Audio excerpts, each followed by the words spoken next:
1 লাখ নহয়, 2 লাখ নহয়, 3 লাখ নহয়, প্ৰায় 4 লাখ ঘৰ, প্ৰায় 4 লাখ চৰকাৰী ঘৰ এতিয়া অতি সোনকালে পাবলৈ গৈ আছে। লিষ্ট প্ৰকাশ পাব, লিষ্ট প্ৰকাশত কোন কোন আহিব, কেনেকুৱা ধৰণৰ হ'ব, কোনসকলে ঘৰ পাব, কি প্ৰক্ৰিয়াৰ মাজেৰে পাব, সকলোখিনি আজিৰ এই ভিডিঅ'ৰ জৰিয়তে আপোনালোকক জনাবলৈ গৈ আছোঁ, যিহেতু এই বিষয়খিনি মাননীয় মুখ্যমন্ত্ৰী মহোদয়ে ইতিমধ্যে ঘোষণা কৰিছে।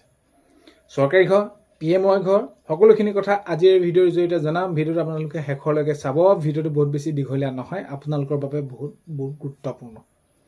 আৰু এইখিনিতে সদায় কোৱাৰ দৰে চেনেলটোলৈ আপোনালোক যিসকল নতুনকৈ আহিছে, চেনেলটো ছাবস্ক্ৰাইব কৰাৰ লগতে কাষতে থকা বেল আইকনটো প্ৰেছ কৰি অল কৰি থ'ব, যাতে নতুন এটা ভিডিঅ' দিয়াৰ লগে লগে আপোনালোকে আগতীয়াকৈ চাবলৈ পায়। যদি ভিডিঅ'টো চাই ভাল পায়, লাইক এটা কৰি দিব আৰু শ্বেয়াৰ কৰি দিব বুলি আশা কৰিলোঁ। এতিয়া জিঅ'টেক আপোনালোকে কৰিছিলে নাই কমেণ্টত লিখিব। চৰকাৰী ঘৰৰ বাবে আপোনালোকে কিমান দৰখাস্ত দিলে সেইটো আপোনালোকে লিখিব। পঞ্চায়তলৈ আপোনালোকে কিমান গ'ল সেইটো আপোনালোকে লিখিব।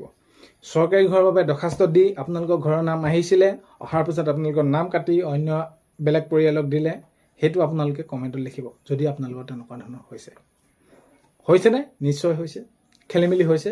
আৰু এই খেলিমেলি দূৰ কৰিবৰ কাৰণে মুখ্যমন্ত্ৰী মহোদয়ে ইতিমধ্যে আপোনালোকে গমে পাইছে যে এই বিষয়টো এবাৰ বহুতখিনি প্ৰক্ৰিয়াৰ মাজেৰে, অৰ্থাৎ চৰকাৰী ঘৰ যিহেতু খেলিমেলি কথাখিনি ওলাই আছিলে, প্ৰত্যক্ষভাৱে সেইখিনি আমি গম নোপোৱাৰ বাবে মুখ্যমন্ত্ৰী মহোদয়ে জনাইছে যে আমি সেইখিনি কি কৰিব নোৱাৰোঁ, তদন্ত দিব নোৱাৰোঁ বা তদন্ত কৰিব নোৱাৰোঁ। কথাবিলাক শুনো মিটিঙত যেতিয়া নেকি আমি যাওঁ, সেইবাবে এতিয়া এই প্ৰক্ৰিয়াৰ মাজেৰে, অৰ্থাৎ আপোনালোকে জিঅ'টেক কৰিলে, নিজেই চেল্ফ জিঅ'টেক হওক বা আপোনালোকৰ সখী বাইদেউসকলে কৰি দিলেহি।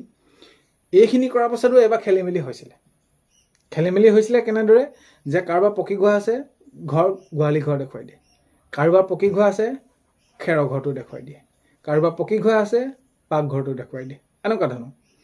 পিছৰ পৰ্যায়ত বিভাগৰ মন্ত্ৰীয়ে এই বিষয়টো কি কৰিলে, যে তদাৰক কৰিলে, এই এনেকুৱা ধৰণৰ ঘৰ যিবিলাক আছে, যিজনৰ চেঞ্চাছ কৰিছিলে বা এইখিনি আপোনালোকে জিঅ'টেক কৰিছিলে, সকলোখিনি বাদ পৰিব।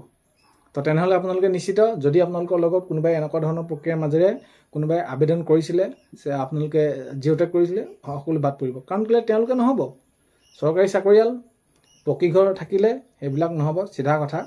আৰু এতিয়া আপোনালোকে যদি দৰখাস্ত দি ভাগৰি পৰিছে, তো সেইসকল পৰিয়াল, বিশেষভাৱে কাৰোবাৰ চাকৰি নাই সেইসকল পৰিয়াল, আৰু যিসকল দুখীয়া দৰিদ্ৰ সীমাৰেখাৰ তলৰ পৰিয়াল, তেওঁলোকে সকলোৱে পাব। প্ৰায় 3,80,000 ঘৰ দিবলৈ গৈ আছে অতি সোনকালে, মুখ্যমন্ত্ৰী মহোদয়ে জনাইছে।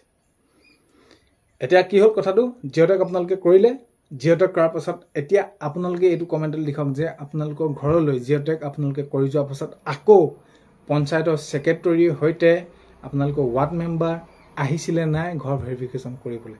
অৰ্থাৎ আপোনালোকে আকৌ আধাৰ কাৰ্ড লৈছে নাই, চাউলৰ কাৰ্ড লৈছে নাই, আকৌ আপোনালোকৰ ফটো মাৰিছে নাই, এইখিনি আপোনালোকে তথ্য জনাব। যদি আহিছে, এনেদৰে আপোনালোকৰ ফটো মাৰিছে, তেনেহ'লে আগন্তুক সময়ত এই 3,80,000 ঘৰৰ ভিতৰত আপোনালোকে পাব, সেই পৰিয়ালসমূহে পাব।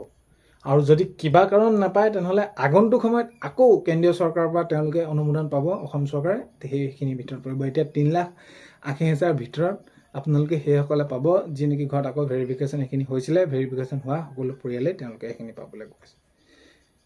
এতিয়া ধৰি লওক সকলোখিনি আপোনালোকে ৱাৰ্ডত আপোনালোকে 20 ঘৰ মানুহে আবেদন কৰিছিলে, তাৰ 5 ঘৰ মানুহ কি হ'ল, এই এনেকুৱা ধৰণত গ'ল। ধনী কোনোবা চৰকাৰী চাকৰিয়াল 15 ঘৰ আছে, ঘৰ আহিছে 6টা, কোনসকলে পাব? সেইটো এটা মনৰ প্ৰশ্ন হ'ব পাৰে। কাৰণ কেলৈ একেবাৰেতো আপোনালোকে একেবাৰে দি নিদিয়ে। এতিয়া আপোনালোকৰ ৱাৰ্ডটোত আছে 15টা ঘৰ একেবাৰে পাবলগীয়া, তাৰ ভিতৰত আহিছেহে 6টা ঘৰ, ৱাৰ্ড মেম্বাৰে কাক দিব আপোনালোকক? তো এইখিনি ক্ষেত্ৰতো এবাৰ খেলিমেলি নহয়, আপোনালোকে মনত ৰাখক যে যিসকল প্ৰকৃততে প্ৰথম পাবলগীয়া, কাৰণ কেলৈ আপোনালোকে পাবলগীয়া ভিতৰতো অলপমান ইফাল সিফাল আছে নহয়, সেইসকল নামহে আহিব। আৰু এইখিনি ক্ষেত্ৰত আপোনালোকে চিন্তা কৰাৰ বিষয়ে প্ৰয়োজন নাই, অতি সোনকালে এইখিনি আপোনালোকে পাব। আৰু আগন্তুক সময়ত নতুন খবৰ আহিলে নিশ্চয় জনাম। ভিডিঅ'টো শেষলৈকে চোৱাৰ বাবে ধন্যবাদ। আজিলৈ ইমানেই, অন্য এটা ভিডিঅ'তে লগ পোৱাৰ